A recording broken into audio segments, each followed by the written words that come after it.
dan kamu tidak pernah pula menjadi penyembah apa yang aku sembah, untukmu agamamu dan untukku agamaku. Oke, terima kasih. Nah, apa yang dapat kandungan dari surat Al-Kafirun ini? Siapa yang tahu? Tahu, Bu. Nggak tahu. Nah, karena tidak tahu, di sini Ibu akan menjelaskan tentang kandungan surat Al-Kafirun. Surat Al-Kafirun ini menegaskan kepada orang-orang kafir untuk tidak mengganggu umat Islam beribadah kepada Allah. Dan surat ini juga diturunkan oleh Allah kepada Nabi Muhammad untuk memberitahu kepada orang-orang kafir bahwa Rasulullah itu tidak akan pernah adakan orang kafir untuk menyembah sesembahan yang mereka sembah. Jadi pada zaman dahulu itu umat Kristen dengan Nabi Muhammad itu mengajak untuk apa namanya itu? Untuk bertukar keyakinan. Jadi mereka yang non-muslim ingin mencoba melakukan ibadah seperti orang muslim, dan orang muslim yakni Rasulullah sendiri dan pengikutnya diajak untuk mengikuti ibadah orang non-muslim. Nah, pada saat itu, dan karena itu Rasulullah itu tidak mau. Karena kenapa? Seperti pada ayat ini, untukmu agamamu dan untukku agamaku. Jadi agama yang kita miliki itu bukan sebuah mainan.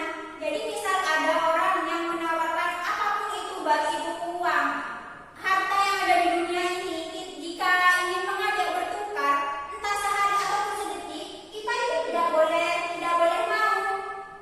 Yakni harus meneladani sikap Rasulullah pada saat itu yang diajak untuk bertukar agama oleh non-muslim. Selanjutnya, Ibu akan menjelaskan tentang hadis toleransi. Yakni, Ali bin Abbas qala qila li Rasulillah sallallahu alaihi wasallam ayyul adyani ahabbu ila Allah qala hanifiyatus samhatu. Yakni dari Ibnu Abbas, ia berkata, ditanyakan kepada Rasulullah sallallahu alaihi wasallam, agama manakah yang paling dicintai oleh Allah? Maka beliau bersabda, al-hanafiyah as-samhah, yang berarti yakni yang lurus lagi toleran. Hadis riwayat Ahmad. Maksudnya adalah agama yang paling baik itu bukan dari keyakinan. Maksudnya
kondisinya. Kemudian kita sebagai selaku orang Islam, kita harus memiliki rasa toleransi dengan cara kita menghargai upacara atau hari raya dari Konghucu. Terima kasih. Ya, sama-sama. Silakan Mbak Yunika maju sepahamnya saja.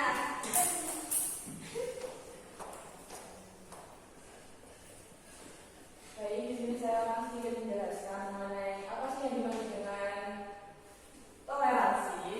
Toleransi adalah sikap saling menghargai antara sesama manusia, baik itu dalam hal bersosialisasi maupun dalam beragama dan sebagainya. Nah, sedangkan toleransi beragama itu merupakan sikap saling menghormati dan menghargai antar sesama agama yang dimiliki oleh masing-masing individu.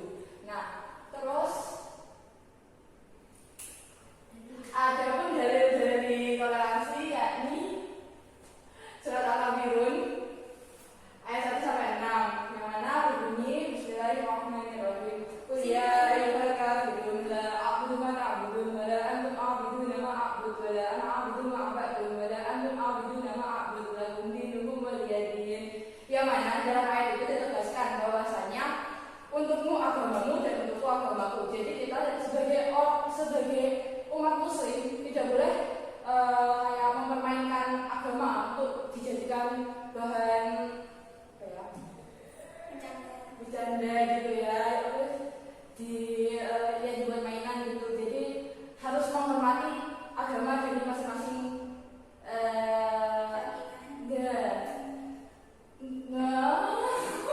Cukup, Mbak. Cukup Ibu. Terima kasih. Iya Ibu.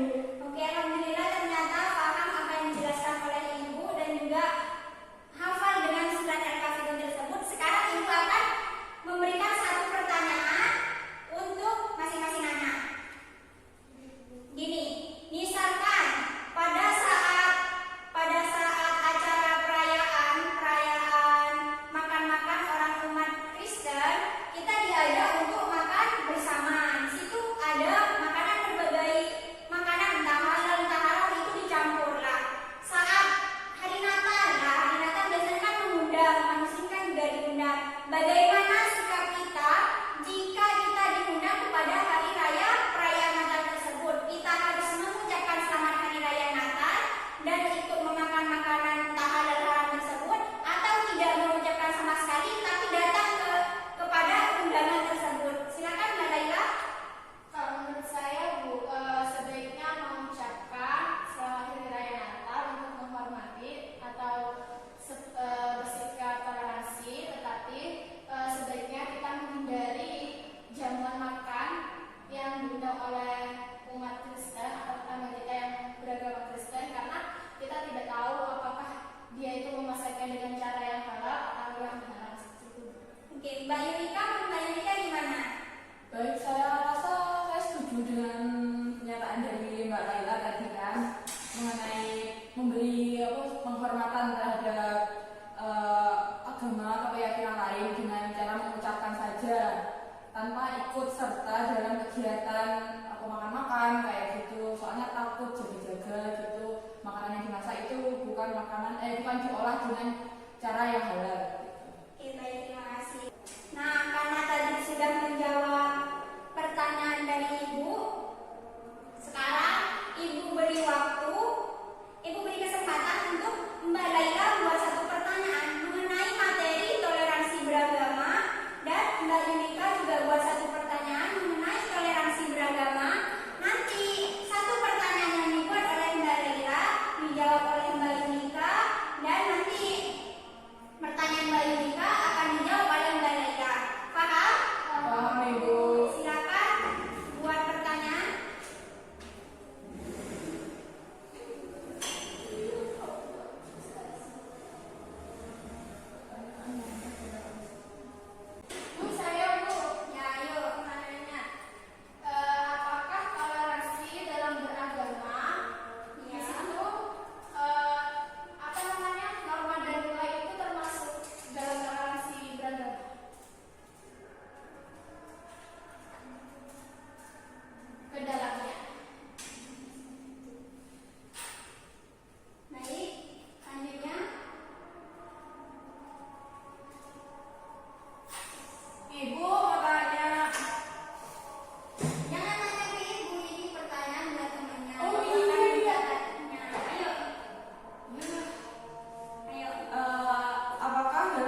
Gimana?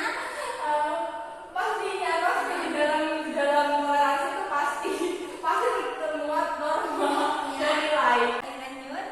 Iya. Karena setiap tingkah laku kita itu kan dilihat orang lihat kita kan berdasarkan tingkah laku Ya. dan perbuatannya kita. Nah, maka dari itu sebagai orang muslim yang baik kita memperlihatkan bagaimana perilaku kita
dengan datang atas undanganmu, tapi maaf aku tidak bisa mengucapkan hari raya Natal seperti orang-orang pada umumnya.